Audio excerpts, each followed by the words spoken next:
হযরত আইয়ুব আলাইহিস সালাতু ওয়াস সালাম অসুস্থ হয়ে গেলেন। সুস্থতার আর কোনো পদ্ধতি নাই। স্ত্রীরা ছেড়ে গিয়েছে, সন্তান মরে গিয়েছে, সম্পত্তি ধ্বংস হয়ে গিয়েছে। আল্লাহর কাছে বলছেন, আল্লাহ আমার পুরা বডিতে পোকা, আমাকে দুর্গন্ধ মনে করে মানুষ জঙ্গলে ফেলে দিয়ে গিয়েছে, সব স্ত্রীরা আমাকে ছেড়ে দিয়েছে, সন্তানরা মরে গিয়েছে, আমি একা একা জঙ্গলে। আল্লাহ আমার পুরা বডিতে পোকা হয়ে গেছে, দুর্গন্ধ। আল্লাহ আমি পোকার যন্ত্রণায় সহ্য হয় না, কিন্তু এখনো আমার জিহ্বা ঠিক আছে। হাসবি আল্লাহ, আল্লাহ তুমি আমার জন্য যথেষ্ট। তোমার কাছে একটা জিনিস চাই।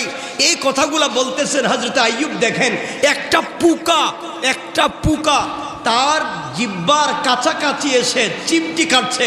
আল্লাহর কাছে চোখের পানি ছেড়ে দিয়েছেন, আল্লাহ আমার তো আর কিছুই নাই, থাকবার মতো জায়গা নাই, দেখবার মতো স্ত্রী সন্তান নাই, খাওয়ার মতো সম্পত্তি নাই, থাকবার মতো ঘর নাই, শরীরে এক টুকরা গোশত নাই, হাড্ডি পর্যন্ত পোকা খেয়ে ফেলতেছে। আল্লাহ শেষ সম্বল ছিল আমার জিহ্বা, আমার সব নাই, জিহ্বা আছে। আমি তো এই জিহ্বা দিয়ে তোমার নামের জিকির করতে পারতাম। হাসবি আল্লাহ, আল্লাহ একটা পোকা আমার জিহ্বায়ও চলে এসেছে, জিহ্বাও যদি নষ্ট করে ফেলে, আমি কেমনে তোমার নামের জিকির করব। আল্লাহ তুমি আমার জন্য যথেষ্ট। বলতে দেরি হয়েছে, আল্লাহ তাআলা হযরত আইয়ুবকে সুস্থ করে দিতে দেরি করে। হাসবি আল্লাহ, আল্লাহ আমার জন্য যথেষ্ট। 40 রাত পূর্ণ হওয়ার পরে আল্লাহ তাআলা তাওরাত মুসা আলাইহিস সালামকে যেভাবে দিলেন, আল্লাহ বললেন, আল্লাহ রাব্বুল ইজ্জত ওয়াল জালাল বললেন, ক্বালা ইয়া মূসা ইন্নী ইসতাফাইতুকা আলান নাসি বিরিসালাতি ওয়া বিকালামি ফাখুয মা আতাইতুকা ওয়া কুম মিনাশ শাকিরিন। আল্লাহ রাব্বুল ইজ্জত ওয়াল জালাল বললেন, আমি তোমাকে আমার রিসালাত, আমার নবুয়ত দান করলাম। আল্লাহ রাব্বুল ইজ্জত ওয়াল জালাল বললেন, মূসা আমি তোমাকে রিসালাত দান করলাম। নবী এবং রসুল আলাদা জিনিস। নবী যিনি হবেন তিনি রসুল নাও হতে পারেন, কিন্তু রসুল যিনি হবেন তিনি অবশ্যই নবী হবেন। অর্থাৎ নবী যিনি আগের নবীদের কথাগুলা পাবলিকের কাছে পৌঁছে দেন, আর রসুল তিনি যার কাছে নতুন শরীয়ত আসে, নতুন কিতাব আসে। মূসা আলাইহিস সালাম একদিকে নবী, অপর দিকে রসুল, কারণ তার কাছে আল্লাহ তাআলা নতুন কিতাব দিয়েছেন যার নাম তাওরাত, নতুন শরীয়ত দিয়েছেন, নতুন বিধান দিয়েছেন। এই জন্যে আল্লাহ রাব্বুল ইজ্জত ওয়াল জালাল বলেন, আমি তোমাকে রিসালাত দিয়েছি এবং আমি তোমাকে সম্মান দিয়েছি। আল্লাহ রাব্বুল ইজ্জত ওয়াল জালাল বললেন, মূসা তুমি তো ছিলা গোলাম, তুমি তো ফেরাউনের গোষ্ঠীতে তোমরা কাজ করতে, তুমি তো ওখান থেকে চলে গিয়ে শ্বশুর বাড়ি লালিত পালিত হয়ে বড় হয়েছ, ওখান থেকে রাস্তায় এসে রাস্তা ভুলে গিয়েছ। একজন পথহারা পথিক আগুনের জন্য যখন দৌড়ায়, আমি আল্লাহ রাব্বুল ইজ্জত ওয়াল জালাল তাকে ওখান থেকে উঠাইয়া আমার রিসালাত দিয়া তাকে, তার সঙ্গে আমি আল্লাহ তাআলা কথা বলে দুনিয়ার জমিনে তার শ্রেষ্ঠত্ব বাড়িয়ে দিয়েছি। সুবহানাল্লাহ বলেন। আল্লাহ রাব্বুল ইজ্জত ওয়াল জালাল বুঝাতে চাইলেন, আমি যখন কাউকে সম্মান দিতে চাই, আমি যখন কাউকে ইজ্জত দিতে চাই, আমি কখন কাকে কোথা থেকে উঠিয়ে সম্মান দেব। অনেক সম্মানী মানুষকে আল্লাহ রাস্তায় বেইজ্জত করতে পারেন, আর অনেক ছোট মানুষকে আল্লাহ ইজ্জত দিতে পারেন। এই জন্যে আল্লাহর সিদ্ধান্ত নিয়ে কখনো তাড়াহুড়া করা যাবে না। আল্লাহর সিদ্ধান্ত নিয়ে কখনো তাড়াহুড়া করবেন না। তিনি সঠিক সময়ে উত্তম জিনিসটা আপনাকে দান করে দিবেন। কোন ঠিক কিনা? যে আল্লাহর সিদ্ধান্ত নিয়ে তাড়াহুড়া করা যাবে না। সঠিক সময়ে উত্তম জিনিসটাই আল্লাহ আপনাকে দান করবেন। শুধুমাত্র সময়ের অপেক্ষা। কিসের অপেক্ষা? সময়ের অপেক্ষা। মুসা আলাইহিস সালাতু ওয়াস সালাম জানতেন না তিনি নবী হবেন? না জানতেন? মুসা আলাইহিস সালাম জানতেন না তিনি রাসূল হবেন? মুসা আলাইহিস সালাম জানতেন না আল্লাহ তার সঙ্গে কথা বলবে? কিন্তু আল্লাহ রব্বুল ইজ্জত ওয়াল জালাল সিদ্ধান্ত নিয়েছেন, আমি কাকে কোথা থেকে উঠিয়ে কখন সম্মান দিতে পারবো কেউ জানে না। এই জন্যে কাউকে দুনিয়ার জমিনে ছোট করে দেখবেন না, কাউকে কষ্ট দিবেন না, কাউকে গালি দিবেন না, কাউকে ছোট মনে করবেন না। আল্লাহ তাআলা দেখবেন হয়তো কাউকে 10 তলার থেকে গাছ তলায় নামাইয়া দিয়েছে, আর কারো দোয়াকে আল্লাহ কবুল করে গাছ তলার থেকে 10 তলায় উঠাইয়া দিয়েছে। পারে কি পারে না? এই জন্যে আমাদের একটা কাজ করতে হবে, ধ্যানমগ্ন হতে হবে কার জন্যে? ইবাদত করতে হবে কার জন্যে? একমাত্র কেবলমাত্র স্মরণ করতে হবে কার নাম? আল্লাহ রাব্বুল ইজ্জত ওয়াল জালাল বললেন, মুসার মতো মানুষ, যেই মানুষটাকে তার মা একটা বক্সে করে সিন্ধুকে করে ফেলে দিয়েছে, সেই সন্তানকে আল্লাহ তাআলা এই পর্যন্ত পৌঁছে দিয়েছেন। আলহামদুলিল্লাহ, ভাই আসছেন আমাদের এই জনপদের, আমাদের কাউন্সিলর মহোদয় আসছেন। আমরা কথা শুনবো ইনশাল্লাহ, আমরা কথা সংক্ষেপ করব। আমার বন্ধুগণ, কথাগুলো দিল দিয়ে শোনেন। হযরতে মুসা আলাইহিস সালাতু ওয়াস সালামকে আল্লাহ সম্মানিত করেছেন। যেই মুসা ছিলেন ফেরাউন যাকে হত্যা করবার জন্য খুঁজতেছে, যেই মুসা আলাইহিস সালাম নিজের গ্রাম ছেড়ে পলায়ন করলেন, যেই মুসা শ্বশুর বাড়িতে বড় হলেন, মাদিয়ান গিয়ে শুআয়ব পয়গম্বরের মেয়েকে বিয়ে করে শ্বশুর বাড়িতে ছিলেন, প্রেগনেন্ট গর্ভবতী স্ত্রীকে নিয়ে আসার পথে রাস্তা ভুলে গিয়েছেন, অন্ধকার রাস্তা ভুলে গিয়েছেন, রাস্তা পাচ্ছেন না, আগুনের দরকার। তিনি আগুন আনতে যাবেন, রাস্তা খুঁজবার জন্য পাবলিক খুঁজতেছেন। একজন অসহায় মানুষ যখন সমুদ্রের মধ্যখানে ডুবে যায়, কাউকে যখন পায় না, আসমানের দিকে শুধু মাথা উঠায় আর চিৎকার করে। সে জানে সাগরের মধ্যখানে তার আওয়াজ পৃথিবীর কেউ শুনবে না, কিন্তু একজন তার মনের বিশ্বাস, আমি এই বিপদের মধ্যে আমার আওয়াজ কেউ না শুনলেও একজন শুনতে পারবেন, তিনি হলেন আল্লাহ। মুসা আলাইহিস সালাম বিপদে পড়ে চিৎকার করলেন। আল্লাহ রাব্বুল ইজ্জত ওয়াল জালাল মুসাকে বলছেন, মুসা তুমি আসছিলে দুনিয়ার আগুন নিতে, রাস্তা পাওয়ার জন্য লোক খুঁজছিলে, আর আমি আল্লাহ দুনিয়ার আগুনের বিপরীতে তোমাকে নবুয়ত দান করলাম, রিসালাত দান করলাম, তাওরাত দিলাম, এবং এই দুনিয়ার জমিনে এই পৃথিবীতে আমি আল্লাহর পরে সম্মানিত ব্যক্তিদের মধ্যে আমি আল্লাহ তোমাকে সম্মানিত করে দিলাম। সুবহানাল্লাহ বলেন। আমার বন্ধুগণ, যে কথা বলতে চাইলাম, এই যে ঘটনা, যেই দিন মুসা আলাইহিস সালাতু ওয়াস সালামের সঙ্গে আল্লাহ কথা বললেন, যেই দিন মুসা আলাইহিস সালামকে আল্লাহ কিতাব দিলেন, তাওরাত কিতাব দিলেন, ওই দিন ছিল 10 মুহররম, আশুরা। সুবহানাল্লাহ বলেন।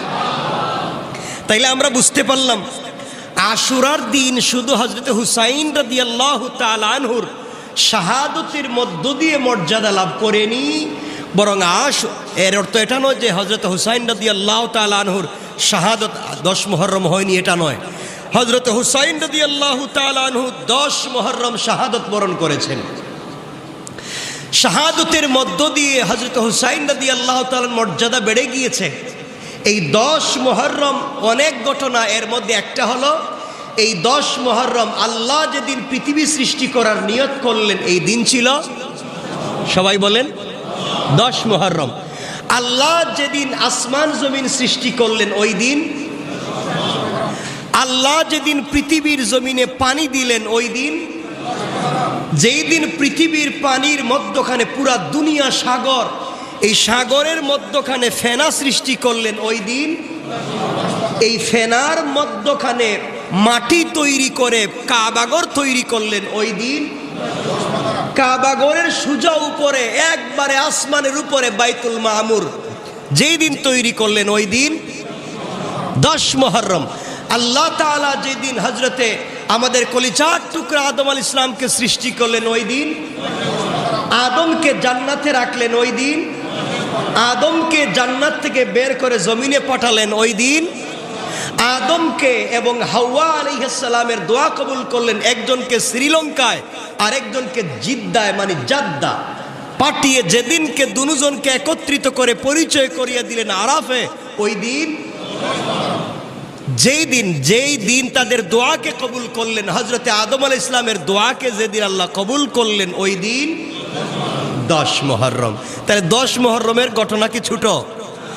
যেই দিন, আরো অনেক ঘটনা আমরা অনেকগুলা বলেছি, যেই দিন আল্লাহ তাআলা হযরতে আইয়ুব আলাইহিস সালামের রূপ থেকে মুক্তি দিলেন ওই দিন 10 মুহররম।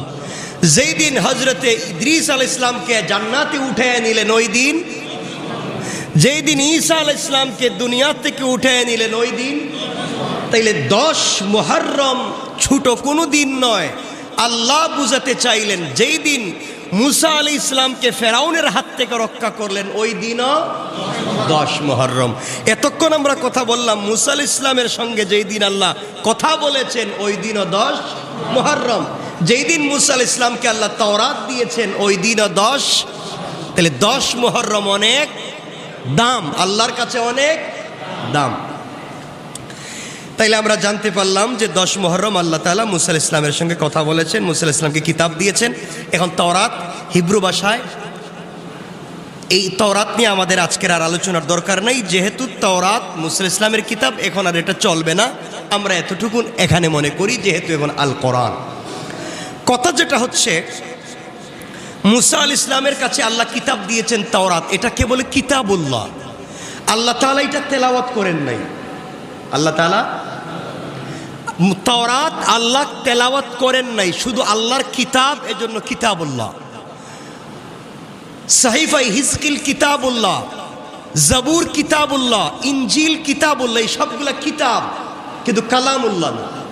আল্লাহ তেলাওয়াত করেন নাই। কালাম হচ্ছে বলার নাম, তেলাওয়াত করার নাম। আর কোরআনে কারীম যেটা রাসূল পাক সাল্লাল্লাহু আলাইহি ওয়াসাল্লামের কাছে আল্লাহ নাজিল করেছেন, এটা শুধু কিতাবুল্লাহ নয়, এটা কালামুল্লাহ। 30 পারা কোরআন স্বয়ং আল্লাহ নিজে তেলাওয়াত করেছেন। 30 পারা কোরআন স্বয়ং জিবরিল আমিন তেলাওয়াত করেছেন। এই জন্যে এই কিতাব যখন আমরা তেলাওয়াত করি, আল্লাহ তার কুদরতের ঠোঁট নাড়িয়ে তেলাওয়াত করেছেন। জিবরিল আমিন সমস্ত ফেরেশতারা তাদের ঠোঁট নাড়িয়ে তেলাওয়াত করেছেন। আমরা যখন তেলাওয়াত করব, আমাদের ঠোঁটের সঙ্গে যখন জিবরিল এবং আল্লাহর কুদরতের ঠোঁট মিলে যাবে, রব বলেছেন আমার বান্দার গুনাহ যদি আসমান ও জমিনও ভরে যায়, পুরা দুনিয়ার সাগরের ফেনা পরিমাণও যদি হয়ে যায়, আর তার কোরআনের তেলাওয়াতের ঠোঁট নাড়ানো আমি রবের কুদরতের তেলাওয়াতের ঠোঁট নাড়ানোর সঙ্গে মিলে যায়, আমি সাথে সাথে আমার বান্দাকে মাফ করে দিই। এজন্য আমাদের উচিত হলো বেশি বেশি করে কোরআন তেলাওয়াত করা। ইনশাআল্লাহ বলেন। এরপরে আল্লাহ রাব্বুল ইজ্জত ওয়াল জালাল বললেন কিভাবে মুসা আলাইহিস সালাম সহ সমস্ত পয়গাম্বরদের কাছে আল্লাহ কি কি অঙ্গীকার নিয়েছিলেন, তাদেরকে কি দিয়েছেন, কথাগুলো শুনেন। আল্লাহ রাব্বুল ইজ্জত ওয়াল জালাল বললেন ওয়াইদ আখাযাল্লাহু মিসাকান নাবিয়্যিনা লামা আতাইতুকুম মিন কিতাবিন ওয়া হিকমাহ। আল্লাহ রাব্বুল ইজ্জত ওয়াল জালাল বললেন আল্লাহ নবীদের অঙ্গীকার নিয়েছেন, তোমাদেরকে কিতাব এবং হিকমত যা কিছু দিয়েছি। আল্লাহ বুঝাতে চাইলেন নবীদেরকে আল্লাহ কিতাব দিয়েছেন, হিকমা দিয়েছেন। কিতাব মানুষের কাছে পৌঁছে দেওয়া লাগবে, হিকমা মানুষের কাছে পৌঁছে দেওয়া লাগবে। এই জন্য দুনিয়ার জমিনে যারা আল্লাহকে বিশ্বাস করবে, কিতাবের উপরে বিশ্বাস করবে, দুনিয়ার জমিনে যারা সালাত আদায় করবে, নামাজ পড়বে, এক আল্লাহ বিশ্বাস করবে, তারা কোনোদিন মিথ্যা কাজ করতে পারে না। কি করতে পারে না? মিথ্যা কাজ, মিথ্যা কথা, আমানতের খেয়ানত, এগুলা করতে পারে কেন? আল্লাহ তাআলা বলছেন এই পৃথিবীতে আমি কিতাব দিয়েছি আল কোরআন শুধুমাত্র মিথ্যার বিপরীতে সত্যকে প্রতিষ্ঠিত করবার জন্যে, মানুষকে ভুল পথ থেকে ভালো পথে নিয়ে আসবার জন্যে, জাহান্নামের পথ থেকে জান্নাতের পথে নিয়ে আসার জন্যে। এই কাজগুলোর জন্য আল্লাহ পাক দিয়েছেন আমাদের কাছে আল কোরআন। সুতরাং পৃথিবীতে যদি কোনো কিতাব বারবার পড়তে হয়, একমাত্র একটাই কিতাব যে একটা অক্ষর পড়লে 10টা সওয়াব। সুবহানাল্লাহ পড়েন, তার নাম আল কোরআন। আল কোরআন, আবারও বলছি, কোরআন তেলাওয়াত করার জন্য যে হাত দিয়ে ধরলেন না, কোরআন স্পর্শ করলেন না, কোরআন হাত দিয়ে নাড়লেন না, এই কোরআনের কপিকে যদি হাত দিয়ে না ধরেন তাইলে অজু করা লাগবে না। আপনার অজু নাই, রাস্তা দিয়ে হাঁটতেছেন, আপনি মনে মনে কোরআন তিলাওয়াত করেন, মনে মনে কোরআন তিলাওয়াত করেন। মনে রাখবেন, আল্লাহ রব্বুল ইজ্জত ওয়াল জালাল বলেছেন, আপনাদেরকে একটা ছোট্ট করে একটা দোয়া আপনাদেরকে বলতে চাই। এটা আমি বারবার বলেছি, আপনারা দুনিয়ার জমিনে চলার পথে আমরা কত বিপদে পড়ি। রব বলে দিয়েছেন শুধুমাত্র কেবলমাত্র কোন বান্দা চলবার পথে যখন তার চোখে আর কোনো জিনিস দেখতেছে না, শুধুমাত্র বিপদ আর বিপদ, বিপদে পড়তে পড়তে, কষ্টে পড়তে পড়তে বান্দার আর কিচ্ছু নাই, হঠাৎ করে দিল থেকে ডুকরে ডুকরে হাউমাউ করে কান্না শুরু করে দিয়ে একবার যদি হাত উঠিয়া বলে হাসবি আল্লাহ, একবার যদি বলে হাসবি আল্লাহ, আল্লাহ রব্বুল ইজ্জত ওয়াল জালাল বলেন, আমার পুরা সৃষ্টি যদি আমার বান্দার বিরুদ্ধে চলে যায় আর আমার বান্দা একবার যদি বলে হাসবি আল্লাহ, সাথে সাথে আমি আমার বান্দার কাছে হাজির হয়ে যাই। হাসবি আল্লাহ, আল্লাহ আমার জন্য যথেষ্ট। বিপদে পড়ে গেছি, আল্লাহ আমার জন্য যথেষ্ট। কেউ আমাকে গালি দিয়েছে, আল্লাহ আমার জন্য যথেষ্ট। আমার ভাই আমাকে কষ্ট দিয়েছে, আল্লাহ আমার জন্য যথেষ্ট। আপনার রক্তের সম্পর্কের ভাই আপনাকে যদি কষ্ট দেয়, আপনি মনে করবেন হযরতে ইউসুফ আলাইহিস সালামের কথা। ইউসুফকে তো তার নিজের 10 ভাই তাকে গর্তে ফেলেছিল। ইউসুফ বলছিলেন হাসবি আল্লাহ। ইউসুফকে আল্লাহ তাআলা গর্ত থেকে উঠাইয়া মিশরের বাদশা বানিয়ে দিয়েছেন। সুবহানাল্লাহ বললেন না? এজন্য মনে রাখবেন, হাসবুনাল্লাহু ওয়া নি'মাল ওয়াকিল, নি'মাল মাওলা ওয়া নি'মান নাসির। এটা বারবার পড়েন। রাসূল পাক, বুখারীর হাদিস, তাবরানির হাদিস, রাসূল সাল্লাল্লাহু আলাইহি সাল্লাম বলেছেন, কেউ যদি 100টা বন্দুক তাক করে তোমাকে মারবার জন্যে, আর আপনি যদি চক্ষু বন্ধ করে বলেন হাসবি আল্লাহ, হাসবুন আল্লাহ, আল্লাহ বলেন ওখান থেকেও তোমাকে বাঁচায় দেব। এরপরে আমরা এইগুলো আমরা জানতে পারি না। সুতরাং আজকের এই মৌলিক আলোচনা থেকে এতটুকুন মনে রাখবেন, চলার পথে আর যাই করি আমরা আল্লাহকে বলবো না হাসবুন আল্লাহ, হাসবি আল্লাহ। এর অর্থ হচ্ছে আল্লাহই আমার জন্যে যথেষ্ট। আল্লাহ যার জন্যে যথেষ্ট, তার ক্ষতি করার পৃথিবীর কারো সামর্থ্য আছে? বলেন আছে? কেন আমরা আল্লাহকে যথেষ্ট মনে করি না? গত জুমায় আপনাদেরকে বলেছি, আমরা নামাজে এসে লম্বা সূরা পড়তে পারি, ইমাম সাহেবের পিছনে দাঁড়িয়ে লম্বা সূরা কেরাত শুনি, কিন্তু নামাজের মৌলিক শিক্ষা হচ্ছে বান্দা আর মাবুদের ব্যাপার। বান্দা মুনিব এবং গোলাম, এটা বুঝাবার জন্যে মুনিবের সামনে গোলাম সব সময় অবনত মস্তকে মাথা নিচু করে দাঁড়ায়। তাহলে নামাজের মৌলিক শিক্ষা হচ্ছে, নামাজে আসলে আমরা বেশি সময় মাথা নিচু করব, অর্থাৎ বেশি সময় সেজদায় থাকব, বেশি সময় রুকুতে থাকব। এজন্য আপনাদেরকে আরও বলেছি, বেশি বেশি করে নফল নামাজের সেজদায়, বেশি বেশি করে তাহাজ্জুদের সেজদায় গিয়া শুধু হাত মাটিতে রাইকা চুকের পানি ছেড়ে বলেন হাসবি আল্লাহ, আপনি দোয়ায় বলেন হাসবুন আল্লাহ। আপনাদেরকে বলছি, যেভাবে মন চায়, আল্লাহ তোমার কাছে কেমনে বললে তুমি আমার কথা শুনবে জানি না, আমার মাথা তোমার কদমে, আমি মাথা উঠাবো না, আমি সেজদার থেকে মাথা তুলবো না। আল্লাহ আমার তো কেউ নাই, একমাত্র তুমি ছাড়া কেউ আমার কথা শোনে না, সবাই তো বিছানায় শুয়ে আছে, সবাই তো শান্তির আরামের ঘরে ঘুমিয়ে আছে, আমার মাথা তোমার কদমে, আল্লাহ তুমি ছাড়া আমার কেউ নাই। রব বলেন, গভীর রাত্রে আমাকে যথেষ্ট মনে করে নমরুদ আর ফেরাউনের মতো কোনো অন্যায়কারীও যদি কোনো দোয়া করে, আমি তার দোয়াকে কবুল করে নেব। তা আমি আর আপনি তো নমরুদ না, আমি আপনি তো ফেরাউন না, তাহলে আপনি কেন নিজেকে এত ছোট মনে করেন? ও ভাই, আপনাদের পায়ে ধরে বলছি, দুটো হাত জোড় করে পায়ে ধরে বলছি, কেন নিজেকে ছোট মনে করো? এখনো তুমি আমি বেঁচে আছি। আমার অতীত জিন্দগিতে গুনাহ হতে পারে, আমার অতীতে অনেক খারাপই হতে পারে, আমার অতীতে অনেক নোংরামি থাকতে পারে। অতীতকে ভুলে যাও।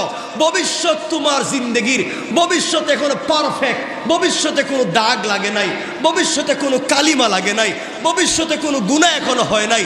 ভবিষ্যতের জন্য তৈরি হও, ভবিষ্যৎকে সুন্দর করো, আল্লাহ তোমার জান্নাতকে সুন্দর করে দেবে।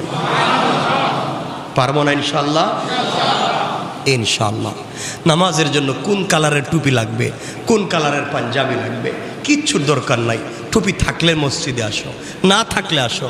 পাঞ্জাবি থাকলে আসো, না থাকলে আসো। জুব্বা থাকলে আসো, না থাকলে আসো। পায়জামা থাক আর 3/4 থাক, সেন্ডু গেঞ্জি থাক আর শার্ট থাক। তুমি যে অবস্থায় আছো, আল্লাহ বুঝাতে চান আমার বান্দা যে অবস্থায় যেখানে আছে ও তো আমার জন্য দাঁড়িয়ে গিয়েছে। ও ভাই, তুমি বিমানে ওখানে যে অবস্থায় দাঁড়িয়ে যাও।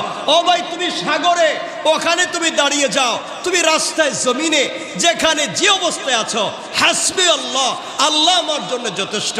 আমি আল্লাহর কদমে পড়ে গেলাম। রব বলেন, বান্দা যেখানে যে অবস্থায় আমাকে খুঁজতেছে, আমিও আমার বান্দাকে 1 মিনিটের জন্য ভুলে যেতে পারি না। কেন বললাম? দেখেন হযরত ইউনূস আলাইহিস সালামের কথা। ইউনূস আলাইহিস সালামকেও যেদিন আল্লাহ তাআলা, ইউনূস মাছের পেটে ছিলেন না? মাছের পেটে ছিলেন। তো ইউনূস আলাইহিস সালামকে আল্লাহ তাআলা যেদিন মাছের পেট থেকে বাইর করলেন, দেখেন মাছের পেটে একদিকে পানির নিচের অন্ধকার, মাছের পেটের ভিতরের অন্ধকার, এতগুলা অন্ধকারের ভিতরে হযরত ইউনূস দোয়া করছেন কার কাছে? আল্লাহ শুনেন নাই? আমরা কি অন্ধকারে বসে আছি? আমরা কি পানির নিচে আছি? আমরা কি মাছের পেটে আছি? তাহলে আমরা কই আছি? মসজিদে কই আছি? আমাদের কথা আল্লাহ শুনবেন না? তো ইউনূসের কথা এত ভিতর থেকে শুনতে পারেন, তা আমাদের কথা শুনতে পারেন না কেন? ইউনূস যখন বলছেন, হৃদয় নিংড়ানো ভালোবাসা দিয়ে বলছেন, এজন্য আল্লাহ শুনছেন। আর আমরা যদি একবারে কাবার গিলাফে গিয়া কামড় মাইরা দইরাও দোয়া করি, কারণ কাজ হয় না কেন? কারণ দোয়া বাদ দিয়ে চিন্তা করি আরেকজনের ক্ষতি কেমনে করা যায়। কথা বলেন না কেন? এ কাজ করে না। দেখেন হযরত ইউনূস আলাইহিস সালাম কি বলছেন। আল্লাহ রাব্বুল ইজ্জত ওয়াল জালাল বলছেন কোরআনে কারীমের 37 নম্বর সূরা, সূরা সাফফাতের 139 এবং 40 নম্বর আয়াত থেকে আল্লাহ রাব্বুল ইজ্জত ওয়াল জালাল বলছেন, ওয়া ইন্না ইউনুসা লামিনাল মুরসালিন ইদ আবাকা ইলাল ফুলকিল মাশহুন। আল্লাহ রাব্বুল ইজ্জত ওয়াল জালাল বললেন, ইউনূস একজন রাসূল ছিলেন। স্মরণ করুন যখন তিনি পলায়ন করলেন, পলায়ন করে বাড়ি এক নৌযানে আরোহণ করলেন। কথাগুলো আপনাদেরকে সংক্ষেপে বুঝাবার জন্য শুনেন। হযরত ইউনূস আলাইহিস সালাতু ওয়াস সালামকে আল্লাহ তাআলা ইরাকের মুসিল শহরের নিনওয়া নামক বাসীদের জন্য পাঠিয়ে দিলেন। হযরত ইউনূস আলাইহিস সালামকে আল্লাহ তাআলা ইরাকের একটা শহরের নাম মুসিল শহর, এই শহরের এই প্রদেশের নিনওয়া নামক এলাকার বাসিন্দা ছিলেন। হযরত ইউনূস আলাইহিস সালাতু ওয়াস সালাম ওই এলাকার মানুষের কাছে দ্বীনের দাওয়াত দেওয়ার জন্যে আল্লাহ ইউনূস আলাইহিস সালাম এখানে প্রেরণ করলেন। সেখানে 1 লক্ষের বেশি মানুষের বসবাস ছিল। সেই অধিবাসীদেরকে তিনি দ্বীনের দাওয়াত দিতে লাগলেন, তার কথা মানুষের কাছে পৌঁছে দিতে লাগলেন। মানুষ তাকে মিথ্যা বলতে লাগলো, গালি দিতে লাগলো, মারতে লাগলো, পিটাতে লাগলো। তো মানুষ তাকে এমনভাবে পিটায়, মারতে মারতে রক্তাক্ত করে জমিনে মরে গেছেন মনে করে ফেলে দেয়। জ্ঞান যখন ফিরে তিনি আবার দাওয়াত দেন। আল্লাহ বলতে থাকলেন, ও ইউনূস, মানুষ তোমাকে এত পিটায়, এত গালি দেয়, এরপরে দাওয়াত দেও কেন? ইউনূস বলছেন, আল্লাহ আপনি আমাকে ঘোষণা করে দিয়েছেন, নবী বানিয়ে দিয়েছেন, পাবলিক গালি দিলেও দাওয়াত দেব, মারলেও দাওয়াত দেব। আমার দিলের ভিতরে এত ভালোবাসা, আমি জান্নাতে যেতে চাই, আমার এলাকার মানুষগুলাকে নিয়ে যেতে চাই। আল্লাহু আকবার বলেন। এজন্য আপনি দ্বীনের দাওয়াত দিবেন, কেউ গালি দিল, কেউ মারলো, এটা পিছনে না দেখে মনে বড়, দিলকে বড় করবেন, দিলে ভালোবাসা রাখবেন, সবাইকে নিয়ে জান্নাতে যাওয়ার চেষ্টা করবেন ইনশাআল্লাহ। হযরত ইউনূস আলাইহিস সালাতু ওয়াস সালাম দ্বীন প্রচারের কাজ করতে লাগলেন। আল্লাহর কাছে বলছেন, আল্লাহ এরা শেষ পর্যন্ত আমার কথাবার্তা শুনে না। আল্লাহ বলেন, আমি এদেরকে আযাব দিব। কি দিব? আযাব দিব। হযরতে নূহ আলাইহিস সালাম, হযরত ইউনূস আলাইহিস সালাম এলাকা ছাড়লেন। এলাকা ছেড়ে একটা নৌকায় উঠলেন। নৌকায় উঠে তিনি অন্য এলাকা, নিজের দেশ ছেড়ে, নিনোয়া এলাকা ছেড়ে, মুসিল ছেড়ে অন্য এলাকায় চলে যাচ্ছেন। এখানে আল্লাহ আযাব দিবেন, থেকে লাভ নেই। ওরা যখন মরবে ওরা ভালো করে মরুক, আমার বহুত কষ্ট দিছে, বহুত মারছে, বহুত ফিটাইছে, দিন শুনে নাই, এবার এরা মরুক। হযরত ইউনূস আলাইহিস সালাম চলে যাচ্ছেন।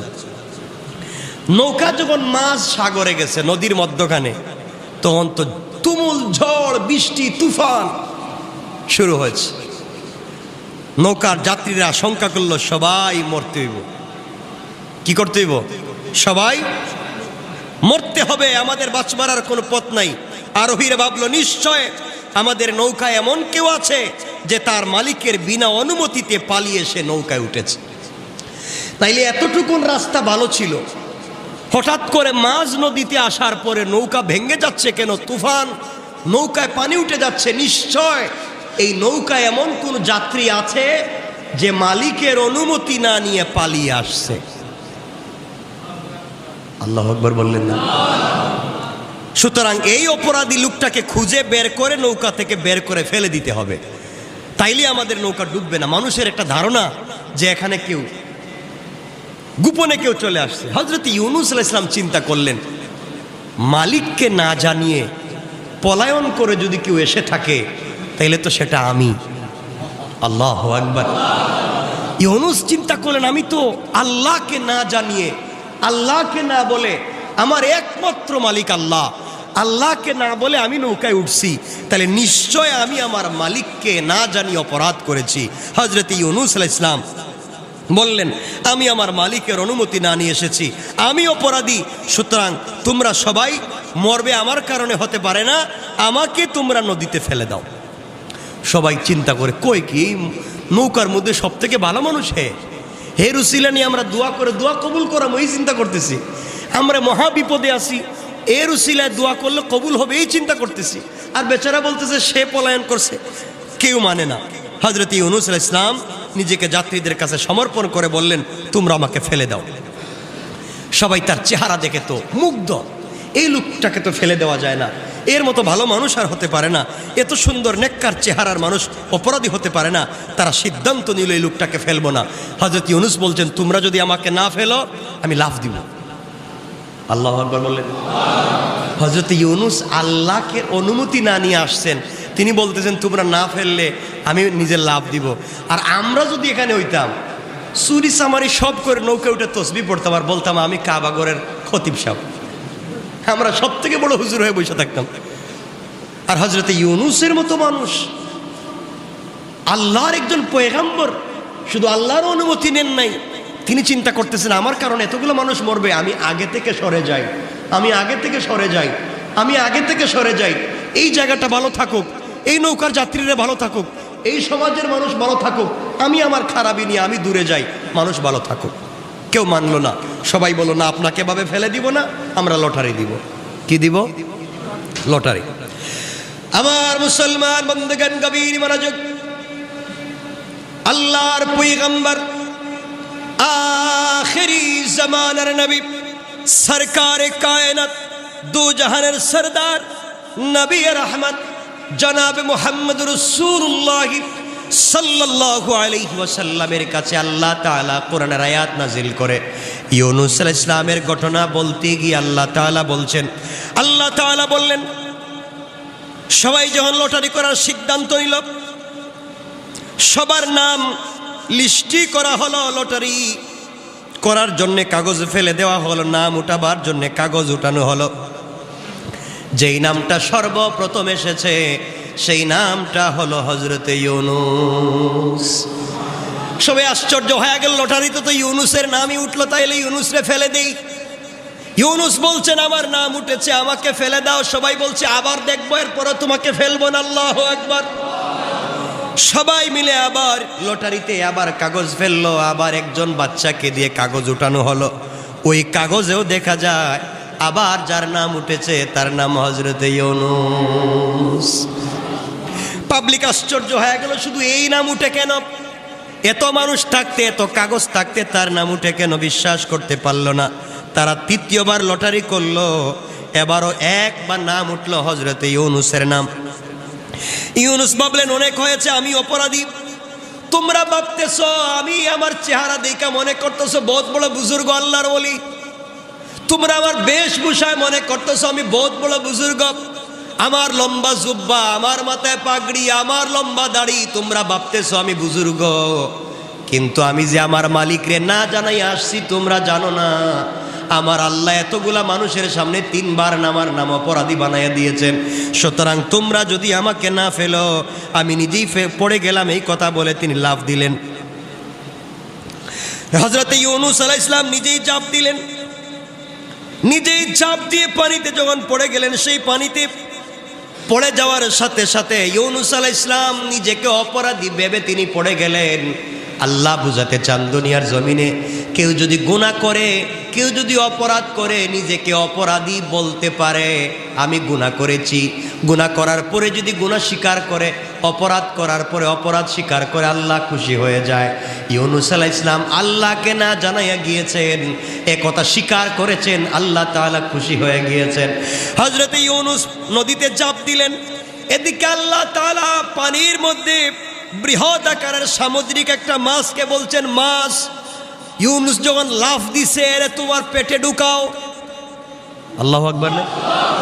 ইউনূসকে তোমার পেটে ঢুকাও। মাছ বলতেছে আল্লাহ তাআলা আমি কে ইউনূসকে খেয়ে ফেলবো। আল্লাহ বলছেন খবরদার খাইস না, আমার ইউনূসকে খাবে না, খেতে পারবে না, তোমার ভিতরে আমানত রেখে দিলাম, আমি যতক্ষণ না বলবো আমার ইউনূসে ক্ষতি করতে পারবে না। আল্লাহু আকবার। একটা মাছের পেট, মাছ তার মুখ দিয়ে গিলে ফেলেছে, আর আল্লাহ বলছেন তুমি খেও না। আল্লাহ বুঝাতে চান আমি যদি বান্দাকে হেফাজত করতে চাই, দেখবেন বিদ্যুতে হাত লেগে গিয়েছে, সে মরে নাই। রোড অ্যাক্সিডেন্ট করে গাড়ির 20 জনের 20 জন যাত্রী মরে গিয়েছে। একজন প্রেগনেন্ট মায়ের পেটের উপর দিয়া গাড়ির চাকা উঠে গিয়েছে, পেট ব্লাস্ট করে মা মরে গিয়েছে, পেট থেকে বের হওয়া বাচ্চাকে আল্লাহ বাঁচাইয়া দিয়েছেন। আল্লাহ বলতে চান আমি যদি বাঁচাইয়া দিতে চাই, আমি কোথার থেকে, সমুদ্রের নিচ থেকে, আগুনের ভিতর থেকে, আর চাকার নিচ থেকে একমাত্র বাঁচাইয়া দিতে পারবেন কে? এজন্য দৃঢ়ভাবে বিশ্বাস করে শক্ত আওয়াজে দিলেই বিশ্বাস করতে হবে। আজকের পুরো আলোচনায় বুঝাতে চাই হাসবি আল্লাহ, হাসবি আল্লাহ, আল্লাহই আমার জন্য যথেষ্ট। যত বিপদ আসুক, যত সমস্যায় পড়ি, হাসবি আল্লাহ, কে আমার জন্য যথেষ্ট? আল্লাহ রাব্বুল ইজ্জত ওয়াল জালাল এই কথাগুলো 37 নম্বর সূরা সাফফাতে 141 এবং 42 নম্বর আয়াতে বললেন, ফাসাহামা ফাকানা মিনাল মুদহাদিন। আল্লাহ রাব্বুল ইজ্জত ওয়াল জালাল বলতে চাইলেন স্মরণ করো যখন সবাই পালিয়ে চলে যেতে লাগলো, সবাই যখন পালিয়ে গেল, স্মরণ করো যখন হযরতে ইউনূস পালিয়ে তিনিও বিশাল বড় একটা নৌকায় আরোহণ করলেন। লটারিতে তার নাম উঠলো, লটারিতে তিনি যোগদান করলেন, ওখানে পরাজিত হলেন। ইউনূস আলাইহিস সালামকে লটারি দেওয়া হলো, লটারিতে নাম না উঠলে তিনি জিতে যেতেন, নাম 3 বার উঠলো, তিনি পরাজিত হলেন। আল্লাহ বলেন সব করেছি আমি পাবলিককে বুঝাতে চাই, আমার অনুমতি ছাড়া, আমাকে না জানাইয়া, আমার উপরে ভরসা না করে কোথাও যেও না, কেউ তোমাদেরকে বাঁচাতে পারবে না। লাখ মানুষের ভিতর থেকে লটারিতে তোমার নাম উঠাইয়া দিতে পারবো, আর আমার উপরে ভরসা করে যদি যাও, 500 কোটি মানুষও যদি তোমাকে মারতে চায়, আমি আল্লাহ তোমাকে বাঁচাইয়া দেব। আল্লাহু আকবার। আল্লাহ বুঝাতে চান আমাকে জানাইয়া যাও, আমাকে যথেষ্ট মনে করে যাও। সুবহানাল্লাহ। মাছকে আল্লাহ তাআলা হুকুম করলেন এটা আমার নবী, ও মাছ এটা আমার নবী, তোমার পেটে আমানত, সে তোমার খাদ্য নয়, তার তুমি কোনো ক্ষতি করতে যাইও না। ইব্রাহিমকে যেভাবে আগুনে লালন পালন করলেন, মূসাকে যেভাবে চুলার ভিতরে বড় লালন পালন করলেন, ইউনুসকেও আল্লাহ তাআলা যে মাছের পেটে রাখলেন, মাছকে বলে দিলেন খবরদার, মাছ এটা আমানত, সে আমার পয়গম্বর, তার মর্যাদা নষ্ট করা যাবে না, তাকে কষ্ট দেওয়া যাবে না। মাছ হযরত ইউনুস আলাইহিস সালামকে নিয়ে সমুদ্রে ঘুরে বেড়ায়, পানির নিচে ঘুরে বেড়ায়।